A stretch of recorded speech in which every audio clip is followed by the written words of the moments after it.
Okay, attempt number 3, because didn't hit record before, then I hit record, then I fucked it all up. Anyway, I just want a couple of minutes to talk about politics. And not so much politics, but awareness of what's going on. Okay, so here's the deal. Sum it up really quick. Mark Carney, this guy has traveled the world in the last, so was it like March last year when Pumpkinhead dropped all these tariffs on us and the world was in a bit of chaos. I was waking up every morning and my alarm was global news. And I have taken a lot of years off of politics and not engaged. And I was pretty much on my spiritual journey of not being inundated and guided by the malice of the political stage, because it was just so disjointed and such bullshit. Like all the things, even with Obama and Biden and like the first Trump regime, like I was just like, you know what, I'm shutting down, I'm out. And after, I missed out voting for Justin Trudeau his first time in office because I was living in Fort St. John at the time, and I somehow messed up my voting thing and I never did it. Wow, was I ever glad? Because that guy turned out to be the biggest dipshit, the biggest sellout, the biggest puppet, that shitty fake smile and the shitty fake life that he portrayed as a leader of this country was really quite humiliating. And quite frankly, I was actually kind of glad that I never actually voted for the guy, because everybody was just like, he's so cute, he's so good for Canada. And we all thought he was gonna actually do something fucking good for Canada. But what was he? He was dumb, ridiculous, complicit in such shitty things that happened in Canada, governmentally, and especially in conjunction with the US, with him in bed with baby Don Don. Like, I kind of dodged the bullet on that one. And you know what? People are like, oh, if you didn't vote, you can't bitch. It's like, you know what? Go fuck yourself. Because I'm still a Canadian. And I don't have to vote to be a Canadian. If I don't vote, it's because I don't believe in the system. If you don't believe in a store, you don't go into the store. You can still bitch about the store being shitty like Walmart. I haven't bought a thing in Walmart in fucking years. Why? Because they're garbage. It's bullshit. I don't believe in them whatsoever. And I will do everything. I'll buy local.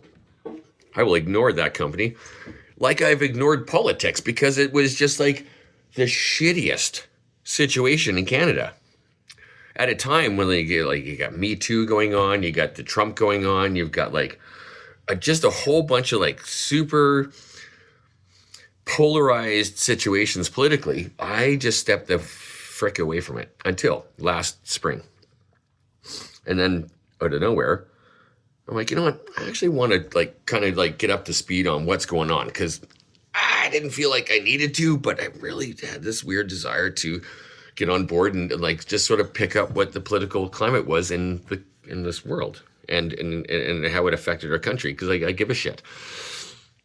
And so it's been a gong show. Are you kidding me? It's been such a gong show. Captain Orange Peel has done so many malignant things globally, that, you know what? I kind of got to thank the dum-dum. I got to thank him for actually, you know what?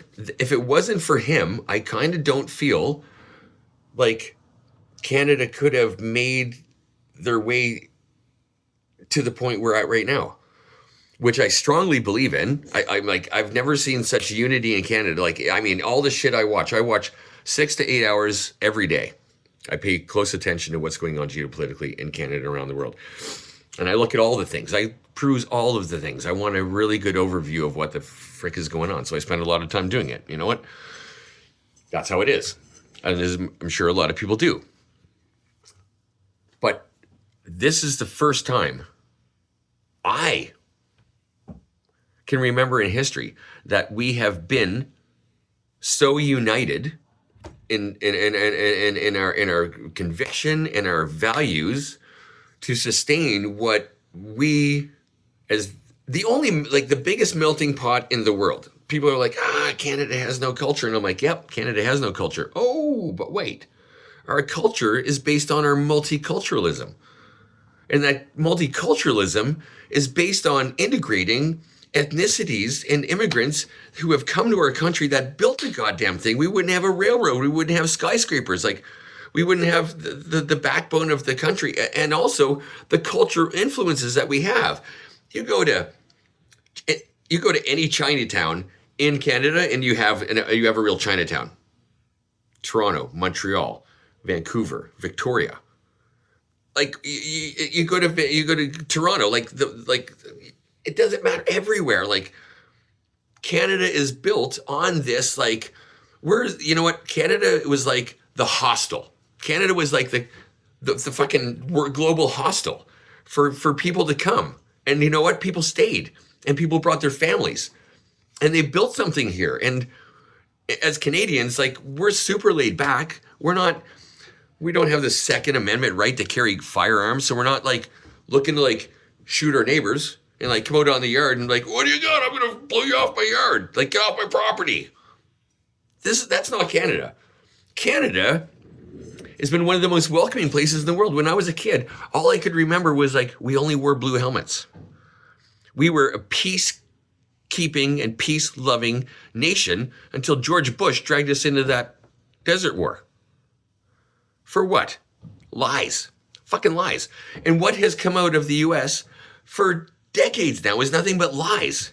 And I mean, even when we had Hillary Clinton and Barack Obama, we were like, oh God, the elite. We need to get rid of the elite. So we brought in the Republicans because they were going to like shine darkness or light on the darkness. And what happened? They were the ones in the dark the whole time. Those are the ones who have been the most malignant and have misused and misrepresented the needs of America on the regular. Like, holy shit. Talk about fool me once, shame on you. Fool me twice. Yeah, every time the Republicans come into play, like, that's the thing. Anyway, side note, not a Republican, not a Democrat guy, but I fucking dislike the Republicans. And the Democrats actually have some shit to go on. But the fact is, let me get back to my original point, was that Mark Carney and the Liberal government have done things that no other representative of Canada has ever done in history. We're getting invited to the what? The EU? Right? The European Economic Forum and shit? Like, seriously? So my statement to anyone who is like really criticizing Mark Carney, Moose on the Loose, and these guys who are talking about Polyev and all this shit, like, holy fuck. None of the conservatives have given a single positive representation of what they would do if they were in power. The only thing they have to do is cry about like the things that they don't like. And it's all bullshit. If you want to know where your country stands at any given time, you don't ask the people within the country. You're going to be divided every single time. Every single fucking time. Every single time. You'll be divided if you ask the people of the country what's going on in your country and what do you like about it. Don't ask people there. Ask people around the world. Ask Norway. Ask Finland. Ask Armenia. Ask the Ukraine. Right? Ask Denmark. Ask France. The rest of the G7 countries are all like, they're actually smarter than most of the people in Canada. Why? Because they've had such a diverse history with having to navigate European politics. We're in Canada. The Newfies don't fight with the guys in Nova Scotia, the Eastern Canada. Nobody fights out there. You know where they've been fighting? Alberta. BC. God, you know what? I lived through 2 referendums for Quebec. I haven't heard anybody from Quebec say shit about any of this stuff. It's whack. It's absolutely whack. So right now, the political climate in this country, you've got the separatists in Alberta colluding with the U.S. about becoming the 51st state because they don't fucking like it here, because we won't secure the pipeline from Alberta to the coast.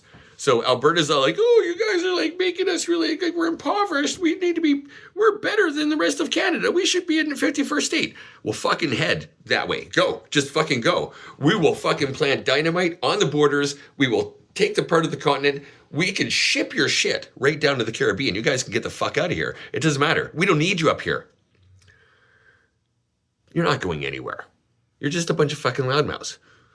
And all you are there is as a distraction away from actually what is legitimately going on in the world, and the Liberal government and Mark Carney and his advisors, his cabinet people are doing an amazing job, quite frankly. And you know what? Here's the thing. Pick the quietest guy in the room. Who do you trust? Who do you trust if you had a room full of people and everybody's barking and yapping? Who do you trust the most? Like, just think about it for a second. Take all the names off the faces and like if you were just like, if you were to look around a room and have a bunch of screaming babies, if you wanted to carry a baby or like get to meet somebody, like who would you pick? Who would you pick to be on your team? Would you pick the loudmouths, the ones with the biggest opinion about the biggest shit? No, you'd pick the quietest guy in the room. In Canada, and thank God that we have a leader that knows how to what? Shut his mouth. You know what? Not even shut his mouth. Control his mouth. But not even that. Before you get to that, you have to like think about your thoughts. Okay, so people speak out. You go, okay, well, I'm not going to say anything. Well, then, okay, but you're not reminding your thoughts. Well, okay, think about this. Mark Carney, anything he's ever said directly about the United States or about Trump himself has been very specific and very calculated in how he does it. Why? Because he's smarter than a fucking broomstick. That's why. He knows, and you know what? It's not about being not saying something in fear of retaliation. It's about having the wisdom of what to say that's actually more meaningful. And that's something this guy has, and his cabinet has. All of the critics, go drown in a mud puddle. We really don't care. Quite frankly, you guys, I don't even see it on the interweb of like anybody who has anything valuable to say about what Carney's doing wrong. And you can claim for a second, like, oh, there's this clause in Bill C this or Bill C that. It's like, okay, well, what's the clause? What's the clause? What's your argument against it? You might be talking out of your side of your face about like what's shitty about what they're doing and what they're trying to hide. But actually, you know what? Every time I hear someone say, oh, well, they're sliding these bills in here that are going to like take away your freedoms. And you know what? That's low-hanging fruit for dum-dums. Like, you can't just throw that at somebody and be like, oh yeah, no, they're hiding some shit. You want me to buy your rhetoric? Give me something to eat. Give me something to bite. Give me something to bite into. But you got nothing. You got nothing. So I just want to say, and this is my fucking rant, I could care less. I just really wanted to get it out, and I wanted to show my support for Canada, the Liberals, what they're doing right now, Mark Carney. I love American people, but I wish you the best, because you guys are getting screwed right now. Like, absolutely screwed. And this is not an anti-American rant. I kind of wish you guys had it well put together. But if you did, maybe Canada wouldn't have been pushed into this situation to have to like really strategize. It's like bottom of the ninth. We just came out of the dugout. We spent the last 8.5 innings, 9.5 innings. We just spent the last 9.5 innings playing t-ball against 4-year-olds.